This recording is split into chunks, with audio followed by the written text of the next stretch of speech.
북에 무인기가 침투했다라는 북한의 주장이 있었습니다. 그래서 처음엔 저는 일방적인 주장이구나 또 우리가 그랬을 리가 있나? 우리가 그래도 미군이 통제를 하고 있고 남북 군사 군사 그 협정에 관련된 내용들을 그래도 북한은 어기죠. 우리는 잘 지키고 있을 걸로 생각을 했는데 처음에 군이 아니라 그래서 당연히 아니겠지 했는데 나중에 확인해 줄 수 없다고 하는 순간 갑자기 뒷골이 서늘해진 거예요. 그렇죠. 네. 왜냐면 이 자체는 사실상에 우리가 지금까지 북한에 해왔던 도발 행위 중에, 선제 도발 행위 중에, 물론 선제라고 말하지 않을 수도 있겠습니다만, 가장 큰 거예요. 그러니까 우리가 무인기에 의해서 촬영을 당했고, 9대 넘는 무인기가 우리 용산 상공까지 왔다 갔다 하는 것 때문에 우리가 난리를 쳤지만 그 당시에도 윤석열이 2년 전이죠. 무인기로 대응을 하겠다라고는 했지만 실행을 했다는 증거는 없었거든. 근데 지금은 실행을 했을 뿐만 아니라 더 말하자면 증거를 남기고는 정말 이해할 수 없는 짓거리를 한 거예요.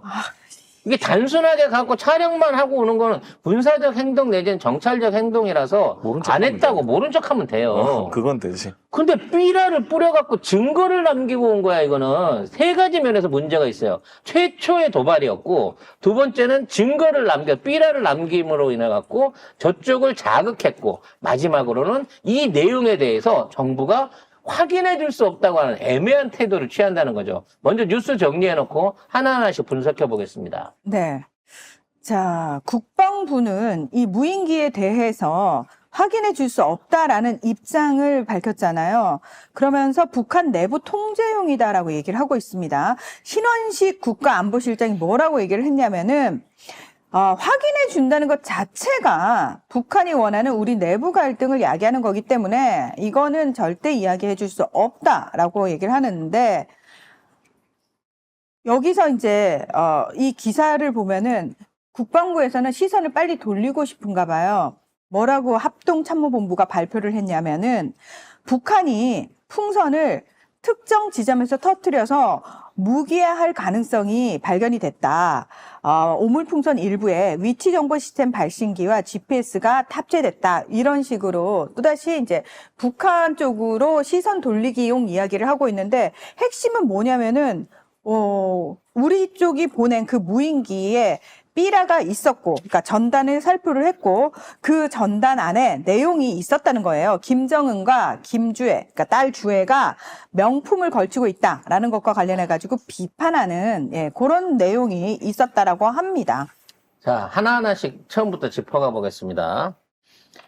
무인기를 평양상공까지 보낸다고 치면 거진 아무리 가까운 접견 지역에서 보낸다고 치더라도 한 40에서 50km 이상을 북한 진영으로 우리 비행체를 고의로 날려보낸 거예요. 그리고 거기에서 삐라를 뿌렸다는, 나 왔다 간다는 증거를 남겼다는 거거든요. 내용을 둘째치고 삐라를 뿌렸다는 것 자체가 이거는 의도적인 도발이자 공격인 겁니다. 문제는 그 삐라를 뿌렸던 게 평양의 중구역 부분이라고 하는데 여기는 주석궁이 있는 데예요. 북한이 가장 우리나라 용산에 하듯이 용산이 중요한 어떤 지역이고 방공에 문제가 생기듯이 북한 입장에서는 이런 사고를 당하게 되면 쉽게 말해서 거기 있는 그 경비 부대나 이런 애들이 전부 다 잘릴 어마어마한 사건이 터진 거예요, 북한 입장에서는. 그러니까 북한 내부도 지금 날릴 겁니다. 어떤 경로로 들어왔는데 이거를 왜 못 찾았냐부터 시작해갖고 왜 사전 격추를 못했냐, 기타 등등 온갖 소동이 다 있을 정도고 북한 주민들한테도 충격일 거고 북한 정부한테도 북한 김정은 집단한테도 굉장히 충격적인 일로 받아들여질 중대한 도발이라는 거죠. 근데 이 시점에 왜 누가 결정해서 이거를 했냐는 거예요. 지금 이 결정이 만일 우리 군에 의해서, 우리 정부에 의해서 이루어진 거라고 하면요. 이거는 정전협정 위반부터 시작해갖고 지금 미군의 통제를 벗어난 상황에서 무단으로 이루어졌다고 봐지는 거거든요. 이거는 지금 한미연합사령관이라든지 현재 유엔군 입장에서도 굉장히 중대하게 문제 삼아야 되는 상황을 저질렀다는 거야. 저번에 무인기 윤석열이 열받아가지고 무인기 날려가지고 했을 때 유엔에서 와가지고 이거 조심하라고 경고까지 하고 갔잖아요. 그때는 드론이었어요. 이쪽에서 보낸다고 하는 게. 근데 이번에는 무인기라는 거지. 그럼 여기서 여러분이 제일 궁금하게 생각할 원포인트. 그 무인기는 우리나라에서 보낸 게 맞냐? 민간이 보낸 게 맞냐? 군이 보낸 게 맞냐라는 부분을 생각을 해보자고요. 잠깐만, 이건 민간인이 보냈다면, 그게 가능하다면 더 큰 문제인데요? 그치. 정부가 왜 그거를 제지를 못했다는 통제를 거잖아. 못했다는 거잖아요. 근데 중요한 건 제가 봐서는 민간인이 보냈을 가능성은 10%에도 미치지 않습니다. 그러니까 말이 안 된다는 예, 거예요. 왜냐면 다시 말해서. 일단 이마만큼의 비행체, 그러니까 거의 그 왕복 거리로 따져놓고 보면 60에서 80km 가까운 주행 거리를 낼 수 있는 무인기를 민간이 소유하고 있는 경우가 거의 없습니다. 아니, 그리고 이거 드론 하시는 분들은 아시겠지만, 이건 드론이 아니니까. 무인기니까. 그러니까 무인기를 가진 사람은 소수잖아요. 그렇죠. 그러니까 소수잖아요. 드론을 가진 사람은 물론 있을 수 있지만 있는데 이 정도 무인기는 규모의 무인기를 가진 사람은 사실 소수예요. 없어요. 그러니까 거의 없죠. 네. 불가능하지 않나요? 그리고 이게 드론이건 무인기건 간에 민간이 보낼 수 없는 이유가 뭐냐면 북한 내에 GPS를 사용할 수 없기 때문에 우리나라의 GPS 신호만 가지고는 정확한 위치에 가갖고 삐라를 살포하고 복귀하는 게 불가능하다는 거예요. 민간 시스템을 통해서는. 이거는 우리나라 군도 못해요. 왜냐면 우리도 GPS 기록을 못 받으니까. 그럼 이거는 진짜 고도화된 무인기가 지형 인식을 하고 또는 주변 좌표 인식을 하고 정해진 코드대로 날아가서 정확하게 살포를 하고 돌아왔다고 봐야 돼. 왜? 이게 격추가 됐으면 북한이 발표했을 거 아니야. 그러니까 이 정도의 고성능의 어떤 그 무인기와 이거를 운영할 수 있는 민간 조직이 이번에 새로 생겼다? 절대 있을 수 없는 일이라는 거지. 현재 우리나라 입장에서는. 그럼 이거는 우리 군이 보낸 게 맞아요. 제가 보기에는. 그럼 뭘 보냈겠느냐는 거지. 우리나라도 무인기 종류들이 많이 있습니다. 외국에서 들어온 미국산 주한미군이나 미국이 쓰는 리퍼 같은 그 최첨단 무인기도 있지만 저는 이 기종을 의심해봐요. 이게 이제 KUS, 커스라고 하는 종류인데 요건 구형입니다. 제가 의심하는 기종은 커스9이라고 불리는 최신 기종입니다. 요게 지금 대한항공에서 제조를 했고요. 요게 이제 2016년, 18년 때는 아까 처음에 보신 것처럼 요 앞에 사진처럼 날개가 평형이기였어요. 옆으로 뻗은 경비행기 같은 형이었는데 2020년 이후로 요런 방식으로 지금 신형이 바뀌어 있습니다. 그래서 이 커스9이라고 불리는 이 비행기는 이렇게 발사대에다 걸어갖고 새총도에 날려가지고 날아가는 비행기고 요게 크기가 이제 길이는 한 3.4m, 날개 펼치면 4.2m인 게 그렇게 크지 않아요. 지금 저 사진은 겁나 커 보이는데 실제적인 사이즈는 사람 둘이서 손 뻗치면 그 안에 들어올 수 있을 만한 사이즈입니다. 중요한 건 이제 이 비행기가 국내에서 개발한 비행기이기 때문에 디자인 자체가 국내에밖에 없는 거예요. 이 디자인은 거의. 근데 지금 북한군이 찍어가지고 제공한 그 사진을 보면 딱 델타 E 형태의 뒤가 짧은 형태를 취하고 있거든요. 요건 최신한 가오리 같은 아니면 미국이 생산하는 가오리형 이 무인기하고는 그 디자인이 좀 다른 형태고 수평이기 아니기 때문에 여기에 혹시나 우리나라가 무인기를 날렸을 가능성이 있다면 이 비행기였을 가능성이 매우 높다고 봐집니다. 그래서 여기에 대한 해설은요, 저 UFO 전문가들한테 맡겨가지고 사진 분석만 해보면 충분히 날개 비하고 길이 비로 이게 저기 나올 수 있는 내용이거든요. 그래서 이게 애초에 최첨단 고도 무인기였으면 높이 올라가기 때문에 절대 포착을 못했을 거예요. 근데 얘가 4km 정도 높이밖에 못 날거든요.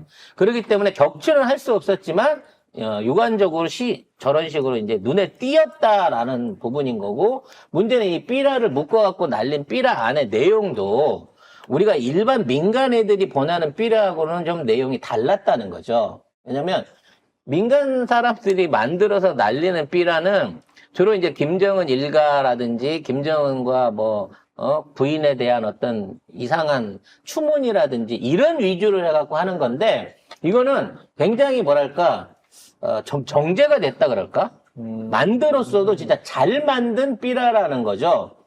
인쇄라든지 안에 내용 구성이라든지. 그러게 민간 단체들이 만든 거는 막 되게 조작하고 조작하잖아요. 야동들 합성하고 이런 걸 한단 말이에요. 맞아. 근데 그런데 반해서 그건 종이 아니잖아. 질도 그렇고 인쇄 내용도 그렇고 대한민국의 경제력과 북한의 경제력을 비교한다든지 요런 식의 어떤 그 구성을 생각했을 때 어느 정도 좀 정제된 기획 안에서 만들어졌다고 봐진다는 거지. 그럼 지금 민간 단체들이 날리고 있는 삐라도 국정원이나 이런 데서 흘러나오는 자금을 갖고 민간인들이 보낼 수 있는 수준으로 만들어서 하는 건데, 이 정도 되는 규모의 삐라를 민간인이 갑자기 만들어서 보냈다 그러면 수준이 너무 업데이트가 된 거야, 갑자기. 그러니까 대북 전단을 찾아보면은 대북 단체들이 보낸 거는 되게 감정적이에요. 그러니까 그러니까 김정은의 분노, 김여정의 분노, 이런 식의 내용들이 들어가 있어요. 그러니까 조금 보면 이거 옛날에 또리 장군 시대에나 있을 법한 그림체라든지 맞아요. 글씨체 딱 그런 느낌이거든요. 근데 이거는 뭔가 돈 들여서 만든 듯한 정치인이 만들어 붙이는 피켓 같은 딱 그런 느낌의 요런 것들을 만들어서 올린 것 자체가 얘네들이 그냥 단순한 민간인으로 보기에는 규모나 짜임새가 좀 있어 보인다는 거죠. 그래서 이러한 방식으로 해서 도발을 한 목적이 뭐냐는 거지. 만일 이게 정부 단체 이건 뭐가 됐든 간에 이러한 위험한 도발을 미군의 반대 내지는 묵인하에서 어떤 형태로든지 이뤘던 목적이 뭐였겠냐는 거지. 북한의 도발을 유발하는 거예요. 건드리는 거지 계속. 야 이래도 야 열받지. 야, 쏴봐 이걸 하는 거잖아요. 선거 그래서. 전이니까 또. 그러니까 이게 진짜 남북 간의 긴장을 완화시키려면 혹시 이런 사태가 생겼더라도 이거는 민간단체 어디서 한 거야. 수사하면 금방 나와요. 그렇죠. 이걸 민간이 조립해갖고 이렇게 뚝딱뚝딱해서 혼자 사적으로 갖고 있을 수 있는 그런 수준이 아니기 때문에 누가 했는지 조사하면 쉽게 나오는데, 확인해 줄 수 없다는 거는 어떤 형태로든지 우리 정부가 관여했거나 방조했거나 아니면 묵인하고 은폐하고 있다는 얘기를 시인하는 겁니다. 아니라 그래버려야지 아예. 근데 또 되게 웃긴 게 저쪽 애들 중에서 이렇게 극우 유튜브나 이런 쪽에서는 또 이거 북한의 자작극이라고 얘기를 또 하나 봐요. 그냥 북한의 자작극이라고 하기에는 아까 보여드린 그 비행기의 형태가 없어요. 저 정도 규모의, 저 정도의 설계 도면을 가진 비행기가 없다니까. 저 삼각익 날개 같은 경우는 우리나라의 최첨단 무인기 수준을 보여주는 거예요. 이런 평형 날개가 아닌 삼각익 같은 경우에는. 그리고 이 삐라 내용만 봐도 이거 쓴 놈 북한에서 많이 썼다면 죽는 거야. 당연하지. 이거 어떻게 자기네가 써? 자작극을 왜 이런 식으로 해. 이거는 못 살아남아. 자작을 하기 위해서 만들다가도 자기가 일단 죽어. 다 만들고 나면 너 평소에 이런 거 어떻게 알고 있어? 그러니까. 가는 내용이야 이거는. 삐라 자체가 북한에서 만들어질 수가 없다고. 진짜 어처구니 없네. 그래서 지금 북한도 굉장히 심각한 위협으로 받아들였을 거예요. 당연하죠. 그러다 보니까 8개 포병 여단이 지금 대한민국을 향해서 발사 준비를 마쳤다라고 얘기가 나오고 있습니다. 8개 여단이라 그러니까 사람들이 포를 8개쯤 썼겠다라고 착각할 수 있는데요. 아니죠. 8개 여단이면 2,000대예요. 2,000대. 근데 장사정포 2,000대가 지금 문을 열고 사격 대기 상태를 대비하고 있다고요. 근데 이게 지금 문 정부가 원하는 바잖아요. 그죠. 그치. 이걸 통해 갖고 어떤 형태든 국지전이 일어나면 그냥 국회는 멈추고 탄핵 논의를 비롯한 모든 조용력 내리는 뉴스들이 거잖아요. 다 무너져 버릴 수 있기 때문에 때려라 하고 있는 거예요, 이거는. 근데 나는 다시 한번 궁금한 게 과연 미국이 이걸 몰랐을까? 또는 지금이라도 미국이 알았다고 하면 여기에 대해서 보낸 건 할 수 없지 뭐 라고 그냥 묵인하고 지나갈까에 대한 부분이에요. 만일 이걸 미군이 묵인했다고 치면 미 행정부에도 이게 심각하게 영향을 미칠 수 있는 외교적 사안이 되는 거고요. 모르는데 만일 모르게 했다고? 모르게 했다 치면 이거는 바로 미국에서 쫓아올 상황인 겁니다. 아니, 지금. 미국에서 그 다 듣고 있는데 어떻게 모를. 골프장 가서 보내라 그랬으면 되잖아. 어?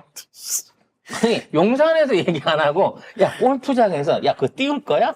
괜찮을까? 이랬으면 모를 수도 있었겠죠. 아니면 신문자가 자다가 갑자기 그 문자를 잘못 눌러가지고 그래서 야 내가 무인기 보기엔 보내 이런 거 아니야? 신봉자는 진짜 이 사건에 대해서 보고를 못 받았고, 사후에 이거를 우리가 보낸 거구나라는 거를 뒤늦게 알았을 가능성이 높다고 봐요. 하긴 신봉자는 거기 있을 때도 거의 왕따처럼 해가지고 이상민이 거기 들어간 것도 모르고 이런다잖아요. 보고를 안 받았다 했잖아. 그래서 처음에 정보 라인을 하도 안 주니까 자체적으로 정보 라인을 하다가 지금 안가로 그 자료 옮기다가 이게 지금 유출되고 다 날아간 거 아니에요.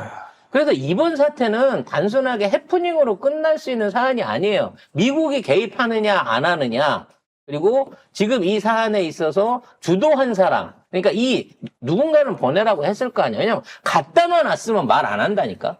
보낸 적 없다고 우기면 끝이야. UFO라고 우기면 끝이라고. 근데 삐라를 그것도 한국말로 뿌리고 오면 그것도 평양에다가 대놓고 우리가 보냈다는 거를 거기다 자랑하고 온 거 아니냐는 거지. 자, 이것과 관련해가지고 지금 미국 대선과 맞물려가지고 사실 약간 걱정되는 부분이 뭐냐면은 일단 미국 민주당 정부가, 미국 행정부 정부가 지금 무슨 생각을 하고 있는지를 좀 들여다볼 필요가 있는데, 자, 한반도에서 지금 이스라엘이나 우크라이나 수준의 그런 전면전 정도가 벌어질 수 있을 것인가를 먼저 고민을 해봤을 때, 북한이 지금 러시아의 재래식 무기를 다 지원을 하느라, 그리고 러시아도 그렇고, 일단 러시아는 뭐 북한에서 그러니까 한반도에서 무슨 일이 벌어졌을 때 러시아는 직접적으로 관여할 수 있는 입장이 아니고 중국은 관여하기를 꺼릴 것이고, 자, 그런 상황에서 이게 전면전으로 벌어지지는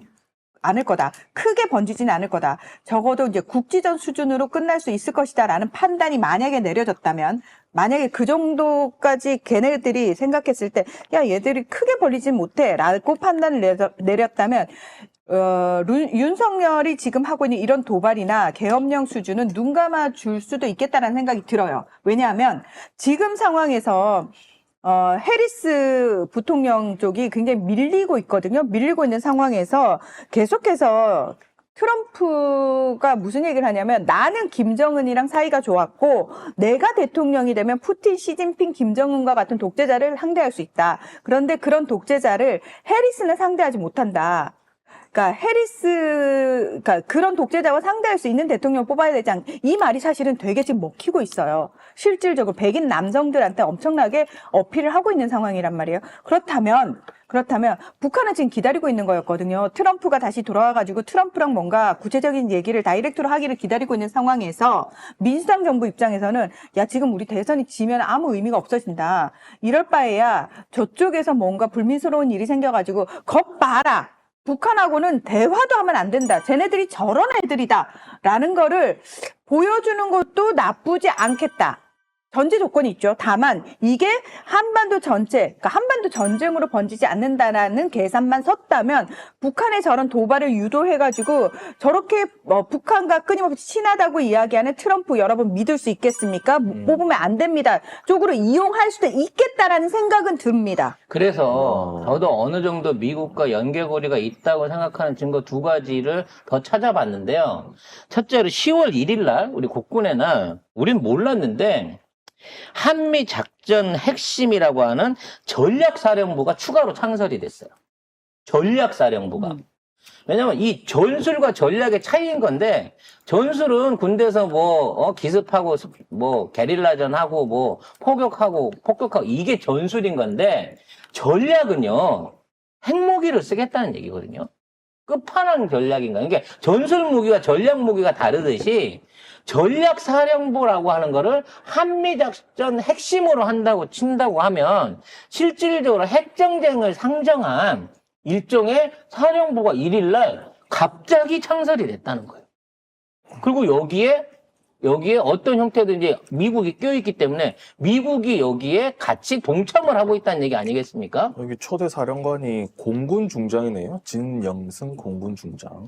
그래서 이게 좀 확대해서 얘기를 하자면 이 그룹이 새로운 한미적 작전 핵심 전략사령부라고 하는 이 그룹들 자체가 지금 이번 무인기 삐라 살포를 주도한 게 아닌가라는 의심이 들어요.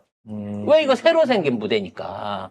새로 생긴 부대면 뭔가 그 생존에 대한 얘기를 했을 거 아닙니까? 근데 이게 한미작전의 핵심이잖아. 그럼 저 안에서 미국한테 나 이거 한번 뿌려볼게요. 라고 용인을 받았을 가능성이 높지 않나라고 하는 거지. 매우 우리가 북한을 자극할 때니까 북한이 우리한테 핵을 쓰지 못하게끔 미국이 막아주세요. 내지는 우리가 핵 막으면 걔들은 2배로 때려주세요. 뭐 이따위 식의 잘못된 판단을 하고 북한을 자극하려고 하는 게 아닌가라는 생각이 든다는 거죠.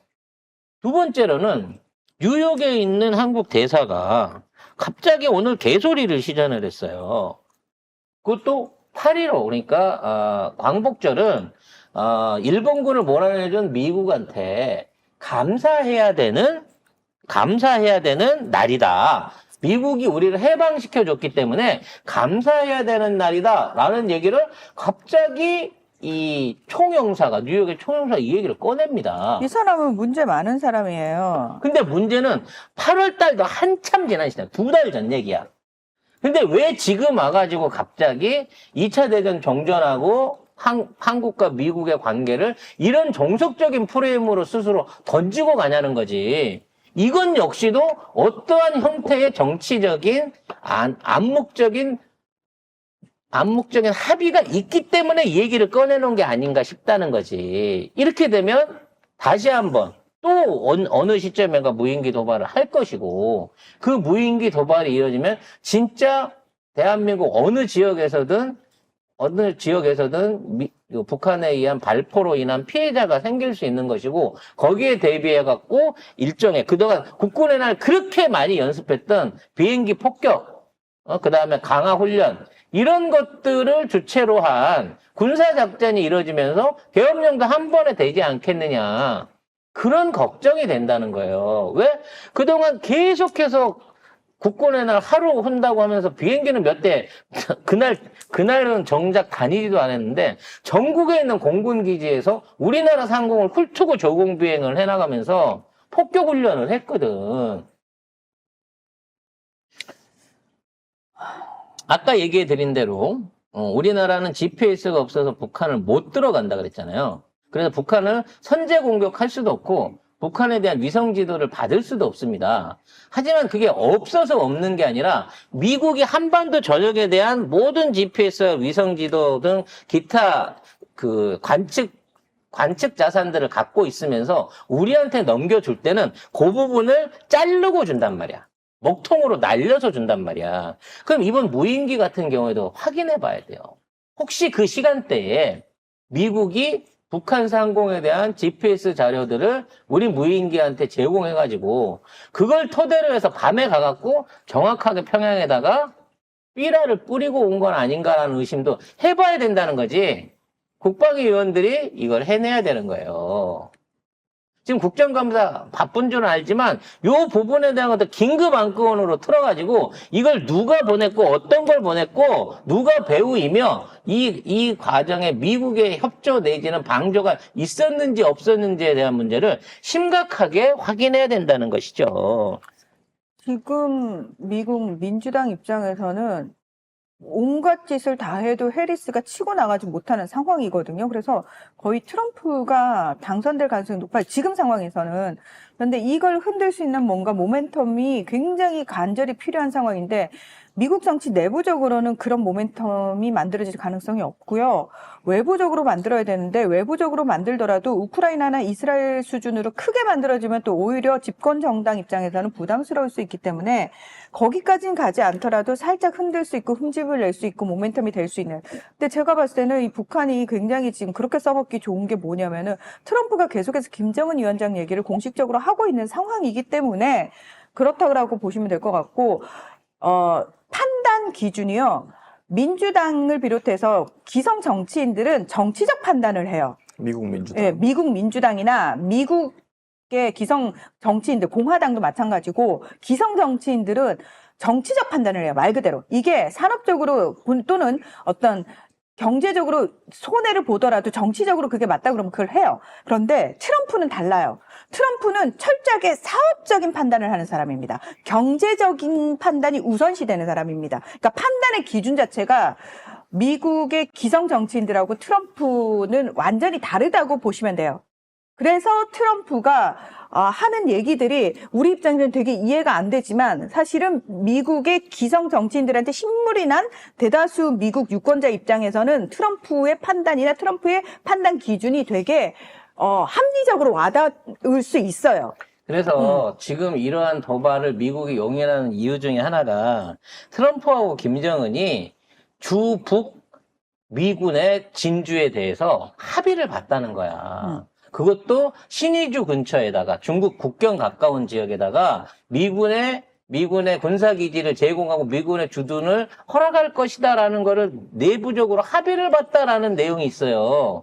썰이 있습니다. 만일 그렇게 나오게 된다고 치면 사실상 미군이 북한에 진주하게 됨으로 인해 갖고 북한에 대한 불안감적 불안정 요소, 북한이 뭐 핵도발을 할 것이네, 미국을 공격하시네, 이게 완전히 쓰러져 없어져 버릴 수 있는, 그리고 그걸 통해서 북미 수교를 할 수 있는 굉장히 큰 물밑 그림들이 오고 가고 있다는 얘기가 있거든요. 따라서 이걸 제지하기 위해서라도 지금 남북 관계를 개판으로 만들어 놔야 이게 나중에 한반도 통일 문제라든지 또는 동아시아 헤게모니에서 미국의 군사적 매파들이 힘을 줄 수 있다. 민주파들이 힘을 줄 수 있다라고 하는 그러한 관측 때문이라도 이번 무인기 사건은 진짜 잘 파서 그 의중을 빨리 확인할 수 있도록 국회가 노력을 해야 된다는 것입니다.